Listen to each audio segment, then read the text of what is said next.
প্রিয় দর্শক, ক্রিকেটের ভিডিও দেখতে আমাদের খেলাবিপি চ্যানেলটিকে সাবস্ক্রাইব করে রাখবেন। বাংলাদেশ ও আফগানিস্তানের মধ্যে চলমান সিরিজের দ্বিতীয় ওয়ানডেতে বাংলাদেশ 68 রানে জয়লাভ করে সিরিজে 1-1 সমতা নিয়ে আসে। ম্যাচটি 9 নভেম্বর শারজায় অনুষ্ঠিত হয়। বাংলাদেশ প্রথমে ব্যাট করে 50 ওভারে 7 উইকেট হারিয়ে 252 রান সংগ্রহ করে। শেষ 5 ওভারে জাকার আলীর বিস্ফোরক ব্যাটিংয়ে বাংলাদেশ 52 রান যোগ করে তাদের স্কোরকে শক্ত অবস্থানে নিয়ে যায়।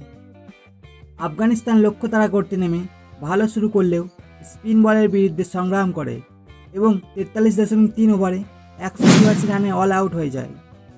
বাংলাদেশি স্পিনারদের বিশেষ করে নাসুম আহমেদের অসাধারণ বোলিং আফগানিস্তানের ব্যাটিং লাইন আপকে চাপের মুখে ফেলে দেয়। আফগানিস্তানের পক্ষে ফজলুক ফারুকির বোলিং অফ ডে ছিল এবং তার ওভার পিচিংয়ের কারণে বাংলাদেশ স্কোরকে বড় আকারে বৃদ্ধি করে।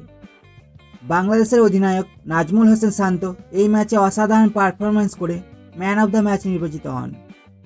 স্পিনের বিরুদ্ধে ব্যাট করা সহজ ছিল না এমন একটি পিচে আফগানিস্তান লক্ষ্যমাত্রা থেকে কম রান করে।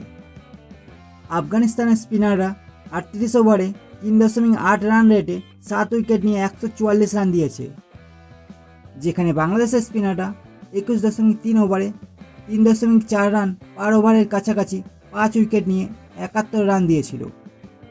7 ওভারে 69 রানে কোনো উইকেট না পাওয়ায় ফারুকির স্পেলি আফগানিস্তানকে এত রানের টার্গেটের দিকে ঠেলে দেয়।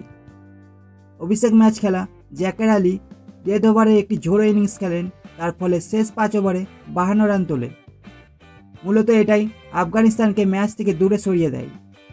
বাংলাদেশের এই জয়ের ফলে সিরিজটি 1-1 সমতায় রয়েছে এবং সিরিজের তৃতীয় এবং শেষ ম্যাচটি 11 নভেম্বর অনুষ্ঠিত হবে, যা উভয় দলের জন্যই সিরিজ জেতার লড়াই অনেক হাড্ডাহাড্ডি হতে পারে। আপনাদের কি মনে হয় কে জিতবে? নিচে কমেন্ট করে জানাবেন।